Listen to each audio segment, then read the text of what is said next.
Dans les actualités en spectacle cette semaine, on parlait d'un festival hommage à Bob Bissonnette, mais attention, il y a toute une controverse là.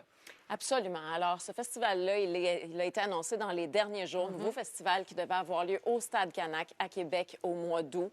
Donc, festival consacré, oui, à rendre hommage à Bob Bissonnette. Et là, il y a la fondation Bob Bissonnette dans laquelle est impliquée sa famille. On sait que Bob Bissonnette est décédé il y a 8 ans, tragiquement, dans un accident d'hélicoptère. Donc, les gens de sa fondation disent non, non, non, là, évitez ça, ce festival-là. Nous, on se dissocie, on ne veut pas être associé à ça. C'est un festival qui est organisé par un homme qui s'appelle Richard Gibault de l'entreprise Les Grands Rassemblements Party Québec. Donc, au moment de son annonce, cet homme-là avait aussi annoncé qu'une partie des profits du festival serait remise à la Fondation Bob Bissonnette. Et c'est pour ça qu'on apprend que la Fondation ne veut pas que son nom soit associé au festival, qu'elle n'a pas donné son approbation. Et ce qu'on lit dans différents médias, c'est que l'organisateur du nouveau festival, c'est quelqu'un qui a eu plusieurs démêlés avec la justice, entre autres pour des affaires de fraude qui impliquaient des spectacles annulés, beaucoup de gens qui ont perdu beaucoup d'argent. Je pense que ce qu'il faut retenir de tout ça, c'est que Bob Bissonnette, c'est un gars qui méritait le respect. Et autant sa famille que sa mémoire mérite aussi le respect. Alors, on va écouter Bob avec « J'accroche mes patins ». Les lumières sont éteintes. J'ai fait ma dernière feinte. J'aurais pu demain ou après-demain, j'accroche mes patins. Là-dessus, il y a un artiste haïtien qui annonce son passage à Montréal. Et c'est une vraie grande star de la chanson haïtienne en français. C'est Joey Doit-Filet qui sera de passage. Starac en cadeau, c'est une émission spéciale qui s'en vient. Là. On en dévoile pour la première fois la bande-annonce. C'est Mélissa Bédard qui va visiter plusieurs ex-académiciens dans cette émission spéciale. Elle va prendre des nouvelles d'eux. Brigitte Boisjoli, Annie Villeneuve, Maxime Landry, William Cloutier et Marc-André Fortin. Elle les aide à faire leur décoration de Noël et elle les a aussi invités à venir surprendre les spectateurs dans un de ces spectacles en leur chantant des classiques de Noël. Ce sera donc présenté à TVA et sur TVA+, le 12 décembre à 20h. On écoute un extrait de cette émission spéciale. Voilà, c'est rouge. Beau! Oh! Tu m'avais pas dit que c'est super moelleux. On les a faites l'année passée. J'adore! Nous autres, on est un peu crackpot sur Noël. Pour vrai, c'est la première fois que je fais un sapin puis que j'ai chaud. Est-ce que tu penses que papa est assez fort pour couper le sapin?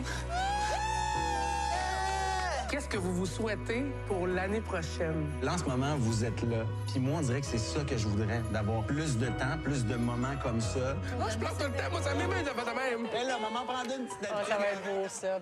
C'est soir de première pour Bande symphonique. Ça se passe à la salle Wilfrid Pelletier de la Place des Arts où vous voyez l'orchestre philharmonique dirigé par Francis Chouanière, 48 musiciens accompagnés de Véronique Dicker et de Benoît McGuinness qui interprètent les classiques des films de James Bond comme Goldfinger, comme Skyfall.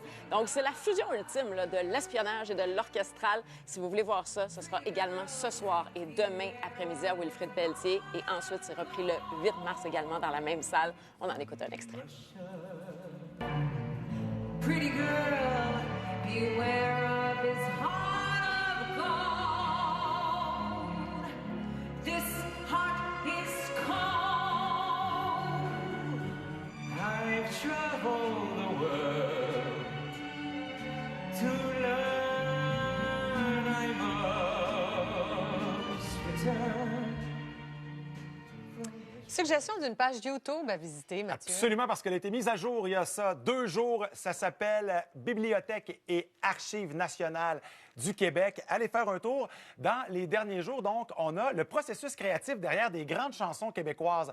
Il y en avait déjà plusieurs, mais là, il y a 2 jours, on a Heureux d'un printemps, Chat sauvage, Le temps des cathédrales, Si fragile, et on va de Bob Épine jusqu'à La Dame en bleu. Et bon, évidemment, moi, je suis un enfant de Plume la Traverse. Hein? Oui. J'ai grandi avec, justement, la poésie de Plume, et je vais vous faire entendre les 20 premières secondes de ces courtes explications d'à peu près 5 minutes.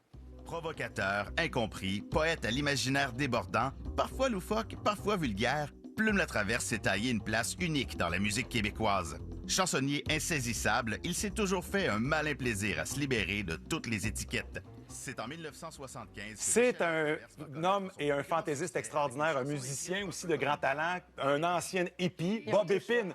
effectivement, c'est une espèce de caricature des filles avec qui il pouvait se tenir à l'époque. Il n'y a personne qui connaissait qui se parfumait à térébenthine ou qui était voisine avec... qui était ben chum avec sa voisine. Qui ça?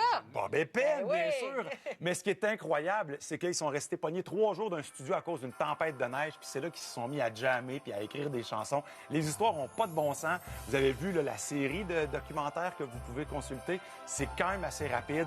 Puis je trouve que c'est un beau leg sur un peu de notre héritage musical. Mais ils ont peigné le cognac. Gnac, Ouais, gnac. ouais.